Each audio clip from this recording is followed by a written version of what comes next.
The millionaire had fired 15 nannies for less until he saw his daughter smile because of this one.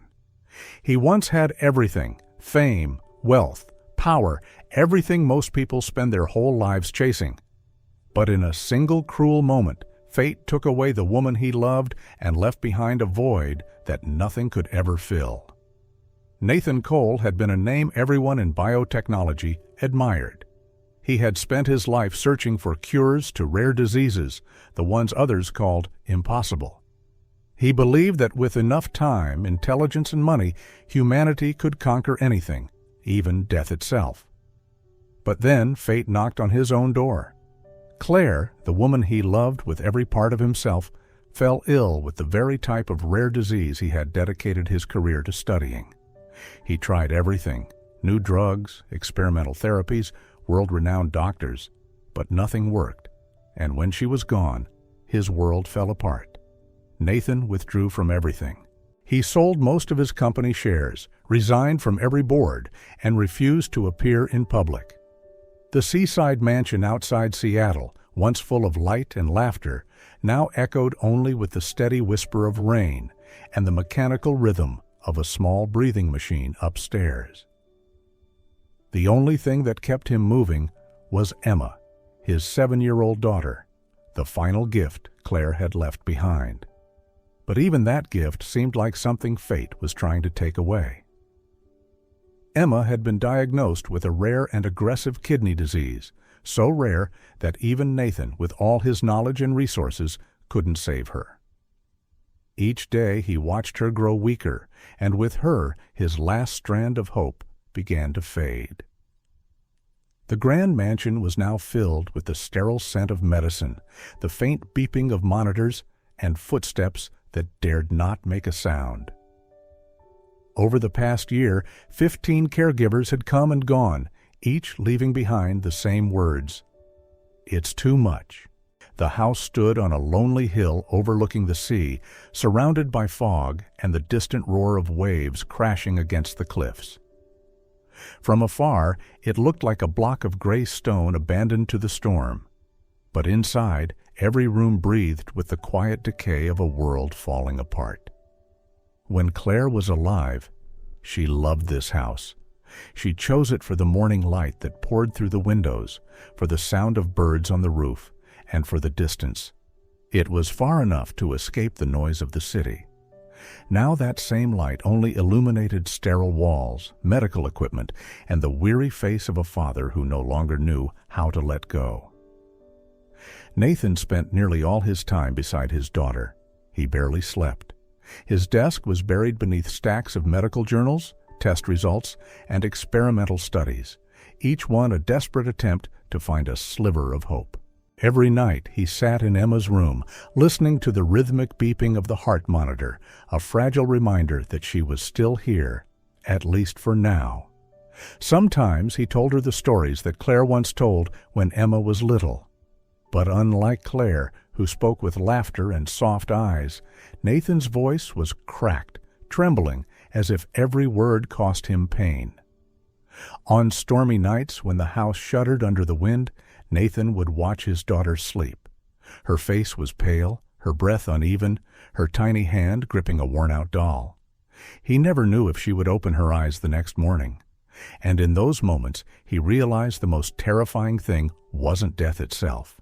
It was watching someone you love slowly fade away, piece by piece. The mansion had turned into a hospital. Bedrooms became treatment rooms. The library turned into a dialysis ward. The lights never went out. There was no music, no laughter, no footsteps. Only the cold, mechanical sounds of beeping monitors, dripping IVs, and rain whispering against the windows. Nathan had once been a man of control, certain that every problem had a solution. Now, each day felt like a battle against his own helplessness. He read endlessly, called specialists around the world, spent whatever it took, just to buy Emma one more day. But the harder he fought, the more he realized he was standing before a wall that couldn't be broken. Sometimes he thought of Claire. He remembered how she used to rest her hand on his shoulder when he worked too late, her voice soft and steady. "You don't have to save the world, Nathan. Just stay with me."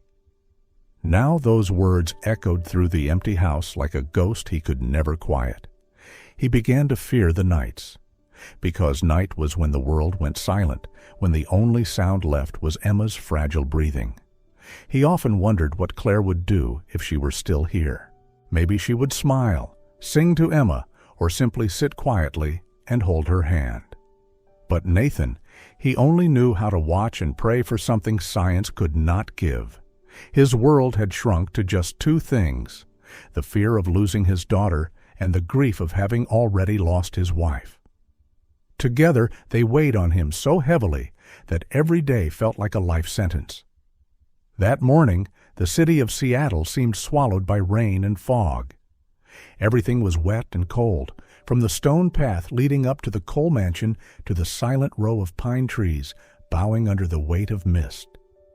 Through the gray veil, a small figure stood before the black iron gate. She carried no umbrella, only an old suitcase, letting the rain soak her coat and trace down her dark hair. Her name was Lila Harper. No one knew where she came from. There were no records, no references, no story about her past, just a handwritten note that simply read, "Experience in home care." When the house manager came to open the gate, Lila lowered her head slightly, her voice so soft it nearly disappeared into the rain. "Please let me work here. I won't be any trouble." That simple, quiet sentence was the beginning of everything. She entered the house like a shadow. No introductions, no curiosity about her employer. She accepted her duties as if she'd been there all along. The other staff whispered that she was strange. She spoke little, never complained, never asked questions. Yet when she walked by, the air seemed to change, softer, calmer, lighter somehow. Her tasks were simple: cleaning, laundry, preparing light meals for the medical staff. She did everything with her own rhythm, slow, steady, almost soundless. Each morning she rose before everyone else, opened the windows to let the sea breeze in, changed the water in the flower vase, then vanished into the quiet halls as if she'd never been there. On the first day, Nathan barely noticed her. He was still buried in reports, surrounded by the cold hum of machines. But by the third day, he realized Emma's milk was no longer cold in the mornings. By the fifth, the children's magazine on her bedside table had been replaced, open to the exact page with the brown horse she liked. No one mentioned it, but Nathan noticed. Lila never tried to speak to Emma. She simply moved around her gently, adjusting the blanket, pulling the curtains when the light grew harsh, or placing a small white daisy by the window. Emma, her head wrapped in a scarf, her eyes trained on the rain, said nothing. But she looked. Every time Lila left, the girl's gaze followed her, quietly, like someone trying to hold on to a fleeting warmth. Days passed, and the changes became more visible. Emma finished her morning milk. She flipped through her magazines, leaving creases at the last page. The people in the house felt it too. No more slammed doors, no more hushed, tense conversations in the halls. The air that had once carried the weight of despair now felt lighter, fragile, but real, like the warmth that appears when the first ray of sunlight touches cold glass. One night, as Nathan passed by his daughter's room, he stopped. The light inside glowed softly golden. Lila was there, adjusting Emma's blanket, tucking the pillow's edge, turning off the lamp, and lowering the curtains to let in just enough light. She didn't notice him standing at the door. He watched her move, hands careful, deliberate, as if she were afraid to break the moment itself. And in that silence, he understood why no one left after Lila arrived. There was something in her quietness that made people feel safe, a kind of peace that didn't need to be explained or performed, only felt. After that night, Nathan began to notice what he once overlooked: the faint scent of oranges in Emma's room, the flowers always fresh, the echo of footsteps no longer hollow. Each morning, when he opened the windows, the sea breeze carried a trace of soap and warmth. And though he had never spoken to Lila, He knew all of it came from her. She hadn't come to change anything, but somehow everything changed when she appeared. The days that followed passed in a fragile kind of silence. Emma still rarely spoke. Her room was softly lit, the window cracked open toward the damp garden where raindrops tapped gently on the leaves. She spent hours sitting there, wrapped in her blanket, clutching the small doll her mother once gave her, her eyes lost somewhere beyond the horizon, staring at something only she could see. Lila moved quietly through the house, never intruding on Emma's space. She appeared only when needed, like a passing breeze, adjusting a pillow, straightening a blanket, changing the water in the vase. But one afternoon, something in that room shifted. Emma sat on the floor, her small hands covering her head. Around her, strands of hair lay scattered across the rug, glowing faintly in the pale sunlight. Her tiny shoulders trembled. Lila stepped into the doorway and froze. She didn't speak. She simply walked over and sat beside the girl, pulling a tissue from her pocket and placing it gently into Emma's hand. There were no words of comfort, no, "It's going to be okay." Only the quiet truth of two people sharing the same silence. Outside, the rain fell steadily. After a long moment, Emma lifted her head, her eyes red and glistening, and slowly took the tissue.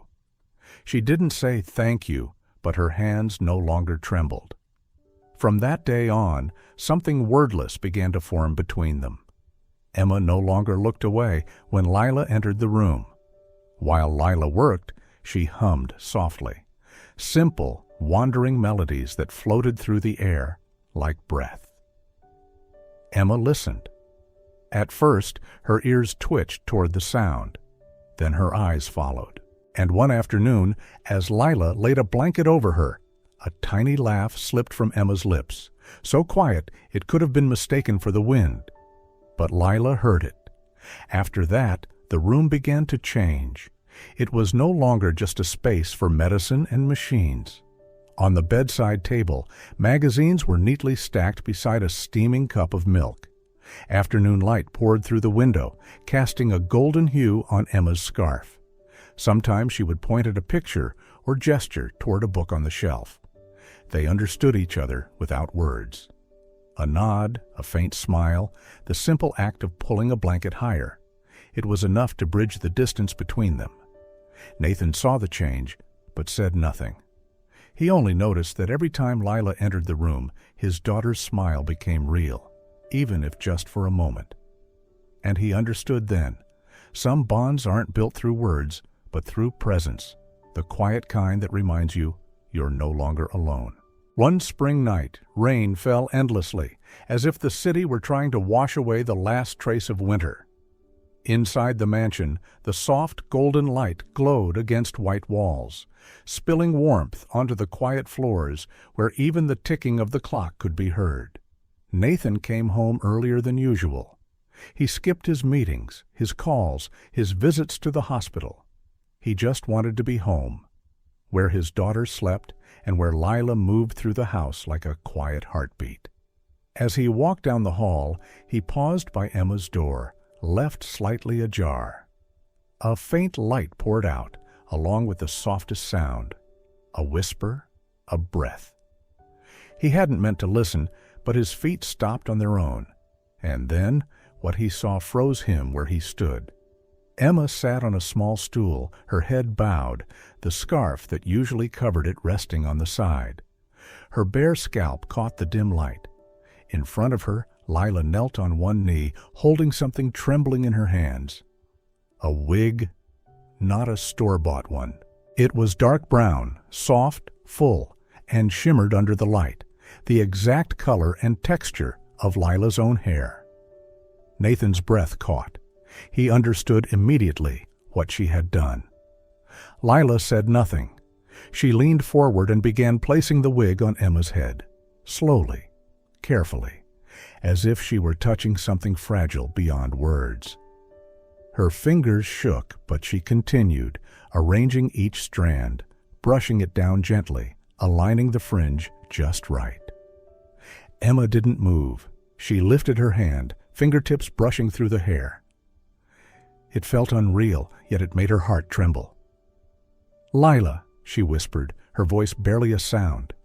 "Is this your hair?" Lila looked up, eyes wet but smiling. "Yes, but now it's yours." Emma turned toward the mirror. She touched the reflection, the hair, the softness, the faint shadow of a girl she remembered being before all the pain. And then, quietly, she spoke the words that shattered and healed the room at once. "Can you be my mom?" The world stopped. Lila froze, her lips parted, but no sound came out. Then tears slipped down her cheeks, warm, unguarded. She set the comb aside and pulled Emma into her arms. The embrace was trembling and fierce, filled with a tenderness that felt almost sacred. "You already have a mom," she whispered. "She's right here." She pressed her hand gently over Emma's chest, where the little heart still beat, steady and brave. Outside the door, Nathan stood motionless. Tears blurred his vision. He didn't know when he started crying, only that he couldn't stop. In that moment, he wasn't a broken father or a man of science trying to control fate. He was simply a witness to something pure, something money or medicine could never create. He watched the two of them, a woman who had given away a part of herself, and a child who had finally found a reason to smile again. And he knew then the cold house that once echoed with silence had found its warmth once more. After that night, the house seemed wrapped in a new kind of light, peaceful, gentle, and fragile. But that peace didn't last. Inside Emma's small body, a storm was quietly building. In the following weeks, the doctors delivered the news Nathan had feared most. The disease had reached its final stage. Emma's kidneys were failing rapidly, the numbers were falling, and the medication was no longer enough. Nathan listened in silence, each word cutting through him. He sat motionless in the doctor's office, hands clasped, staring at the floor, as if looking up might shatter everything. That night, he didn't sleep. The light in his study burned until dawn. Papers covered the desk, medical reports, hospital lists, transplant registries. Nathan called everywhere, from Boston to Zurich, Tokyo to Singapore. His voice grew hoarse, but he kept going. "Please check again. She's 7 years old. Blood type O, needs a transplant immediately." "Yes, I'll cover any cost. Just find a match." Each day became an endless stretch of waiting. Every phone ring made his heart skip. Hope came and vanished over and over again. The mansion turned into a war room, a place filled with charts, calls, and desperate logic. Yet through all of it, Lila kept another kind of rhythm alive. While Nathan battled deadlines and data, she stayed by Emma's side, drawing flowers, oceans, skies. The walls of the little girl's room bloomed with color, small bursts of joy against the creeping dark. "What do you think the ocean smells like?" Emma asked one afternoon.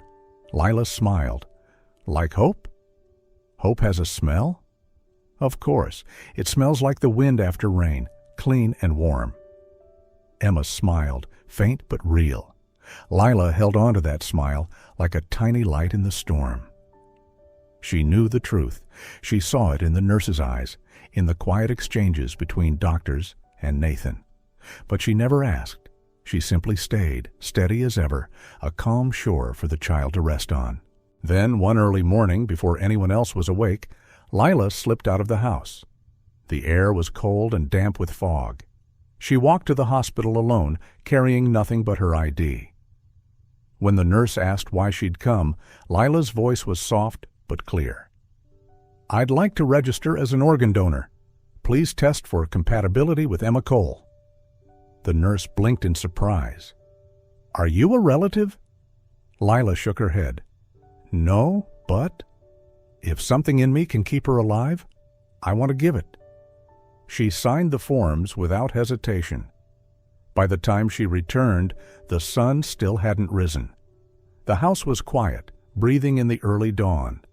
Lila moved through it as she always did, folding blankets, refreshing the flowers, wiping the condensation off the window glass. No one noticed anything different. But Lila knew.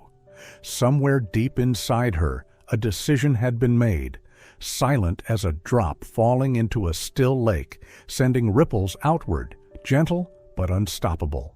And she prayed that when those ripples reached their edge, they would bring Emma back to life. 2 weeks had passed since the morning Lila went to the hospital. During that time, Nathan lived between hope and despair, chasing every lead, every possible name on the list. The phone sat on his desk day and night, always waiting, its light a small reminder that time was running out. Then, one foggy morning, the call finally came. "Mr. Cole," the doctor's voice said, "we've found a perfect kidney donor for Emma." Nathan shot up from his chair, his heart pounding so hard it hurt. "Who?" he asked, breathless. There was a pause, brief, heavy. Then the doctor spoke again, slowly, carefully, as if afraid of the words themselves. "Lila Harper." The world went silent. Nathan froze. For a moment, he thought he'd misheard. "I'm sorry, who?" "Miss Lila Harper. She came in for testing 2 weeks ago." A wave of disbelief, confusion, and awe crashed over him. Gratitude tangled with anger. How could she do this? How could she keep it to herself? That afternoon, he found her in the garden. Lila was trimming chrysanthemums, her hands gloved, hair tied back neatly, her movements calm as ever, as if the world hadn't just shifted. Nathan walked toward her, his voice trembling. "Why didn't you tell me?" Lila looked up. In the fading light, her face seemed almost luminous, calm, sure, and full of quiet grace. "Because this isn't about me," she said softly. "It's about Emma." He stared at her, unable to speak. Words of gratitude, protest, fear, none of them could find their way out. "Do you understand how dangerous this is?" he finally managed, his voice breaking. Lila smiled, faint, steady, almost invisible. "I do, but I also understand something else, that she deserves to live. And if there's anything I can do, even the smallest thing, I'll do it. I don't need promises. I don't need to be remembered." Then she bent down again, returning to her flowers. Petals drifted around her feet like golden dust. Nathan stood there for a long time, watching her, and in that quiet he understood. True courage doesn't shout. It whispers. It blooms quietly, and sometimes it offers everything without asking for anything in return. The morning of the surgery arrived wrapped in the quiet chill of early winter. The city seemed to hold its breath, and inside the hospital, the long white corridors glowed under cold neon light. The clock on the wall ticked steadily, slow, merciless, counting down every fragile second of hope. Nathan sat on a metal chair outside the operating room, his hands clasped so tightly his knuckles turned white. Each time the door swung open, his heart stopped. Through the fogged glass he could see 2 rooms, one for Emma, one for Lila, 2 lives, 2 miracles, bound by an invisible thread. He didn't pray. He had stopped believing in anything after his wife died. But that morning, staring at the glowing red "in surgery" sign, he found himself whispering, not to anyone, just to the silence, begging that both hearts would keep beating. Time moved painfully slow. By noon, the door finally opened. A doctor stepped out, mask pulled down, eyes tired but shining with relief. "The surgery went well," he said. "Both are stable." Nathan jumped to his feet, breath catching, as though he'd just surfaced from deep water. He grasped the doctor's hand, unable to speak, nodding again and again. But it wasn't over yet. "The next 72 hours will be critical," the doctor continued. "If Emma's body accepts the new kidney, we'll have a real chance." Those 3 days became the longest of Nathan's life. He barely left the hospital. Every hour he asked for updates, watched the monitor, tracked every flicker of light on the screen. Every single beep made his heart stutter. Then, on the morning of the third day, the doctor entered with a smile. The first one in weeks. "Emma's body is responding," he said softly. "She's accepting the new kidney." Nathan bowed his head, tears slipping quietly down his face. He stood, almost running, toward Lila's recovery room. She lay still, pale, but peaceful. When he spoke her name, her lashes fluttered faintly. "Emma's okay," he whispered. "The transplant worked." Lila's eyes opened slowly. A faint, weary smile appeared. "That's good," she murmured, her voice barely a breath. Then she closed her eyes again, her breathing calm and even. And in that still moment, Nathan understood. Some people are born to give, and when their purpose is fulfilled, they simply rest, leaving behind a miracle made of love. In the days following the surgery, the light inside the house seemed different. It was no longer pale and cold, but warmer, softer, as if even the sun wanted to linger a little longer. The quiet hum of the medical monitor in Emma's room had become part of the background now, mingling with the sound of spoons against porcelain, soft laughter, and the small giggles that came when she misread a word in her book. Emma recovered faster than anyone expected. Her body was still fragile, but the light had returned to her eyes. She began to eat, to smile, to ask Lila for fairy tales each morning. Her hair was growing back, thin, soft like new mist, and Lila often brushed it gently, her gaze tender and full of life.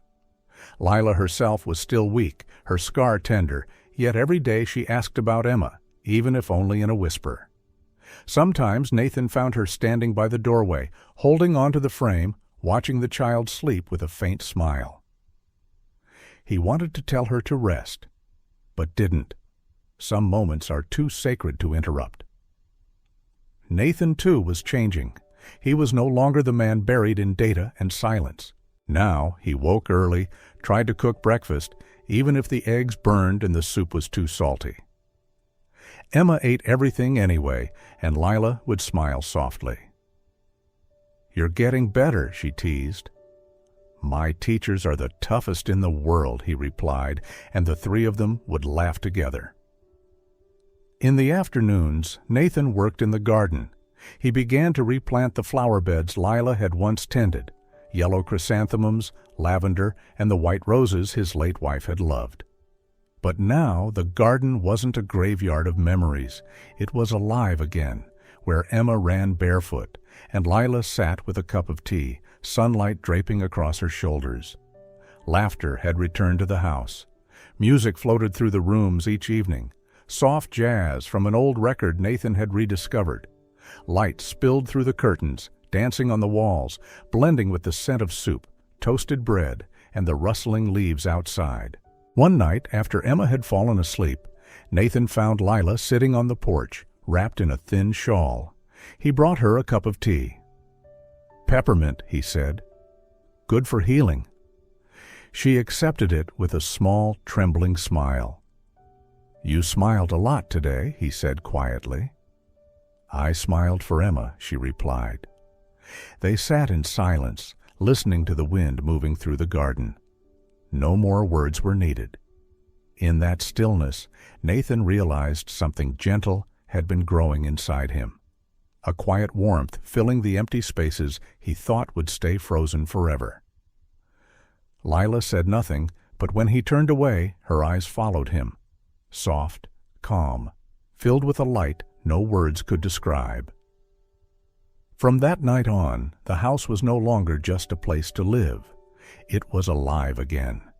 Every wall, every window held the quiet warmth of three souls who had found each other through loss.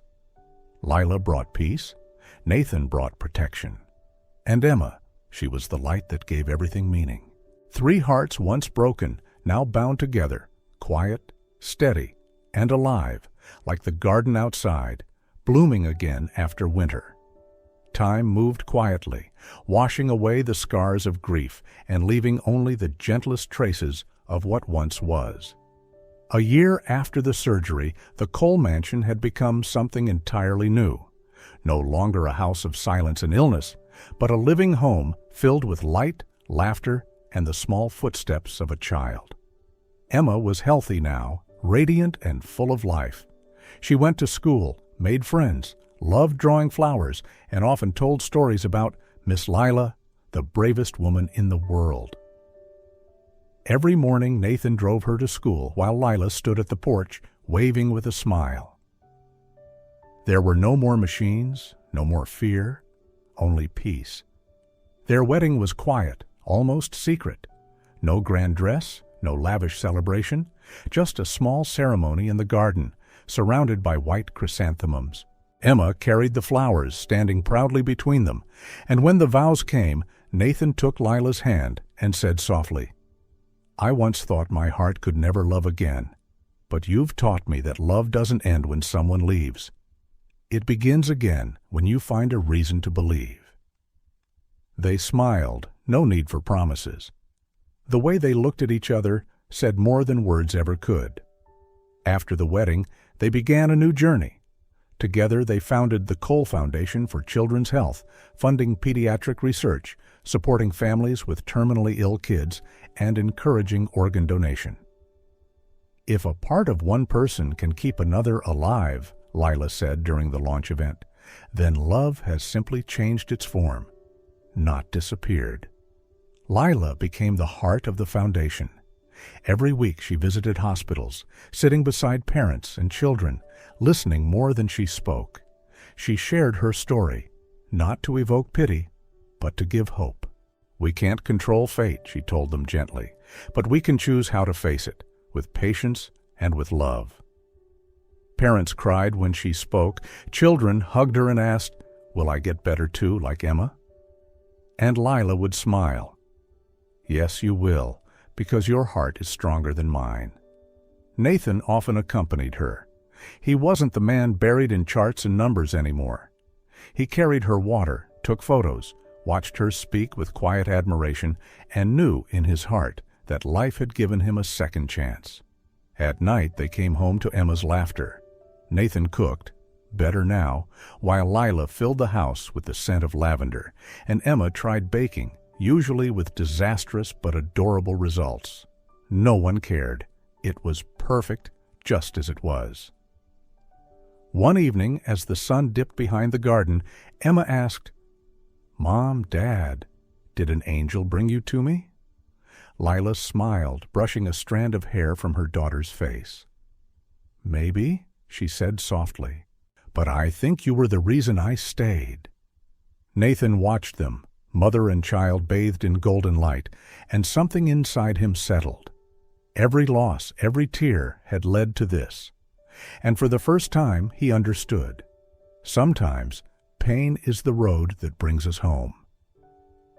As night fell, the house filled with the scent of warm tea and the whisper of wind through the flowers. Nathan spoke, barely above a whisper. "We've lost so much, but maybe that's why what we have now means everything." Lila looked at him and smiled, her eyes glistening, answering without words. The house glowed against the night, peaceful, alive, and full of heart. A true home, built not from perfection, but from patience, love, and the courage to love again after being broken. A year later, on a warm autumn evening, the city shimmered under golden lights. Inside the grand hall of the medical center, the Cole Foundation held its first charity gala, a night of hope and gratitude. On stage, a slideshow of children's faces played, hundreds of bright eyes and small smiles, saved by the gift of giving. The audience fell silent as Nathan stepped forward to the microphone. "There's someone very special who'd like to say a few words tonight," he said. "Someone to whom we all owe a miracle." From the front row, Emma rose. She wore a simple white dress, her soft brown hair brushing her shoulders, her cheeks flushed pink. The room held its breath as she climbed the steps, holding a small note in her trembling hand. Her voice was clear, young, but steady. "I want to tell you about my mom. She gave me a kidney and a heart." The hall went still for a heartbeat, and then, like a wave, everyone stood and applauded. The lights glowed brighter, catching the shimmer of tears on Lila's cheeks. She covered her mouth, shaking her head softly, overwhelmed. Nathan walked to her side, wrapping both Lila and Emma in his arms. Emma rested her head on his chest, while Lila leaned into his shoulder, crying and smiling all at once. The moment glowed, not with stage lights, but with something deeper: belief, kindness, and the quiet truth that love can heal anything. That night, newspapers would call it the miracle moment. But for them, it wasn't a miracle. It was simply life, rediscovered through love and loss. They had walked through darkness and found their way back to the light, together. In the final scene, the three of them stood by the sea. Waves lapped gently at their feet, the sunset painted the horizon gold, and Emma's laughter drifted across the wind. Nathan held Lila's hand, and she rested her head against his shoulder. No more tears, only peace.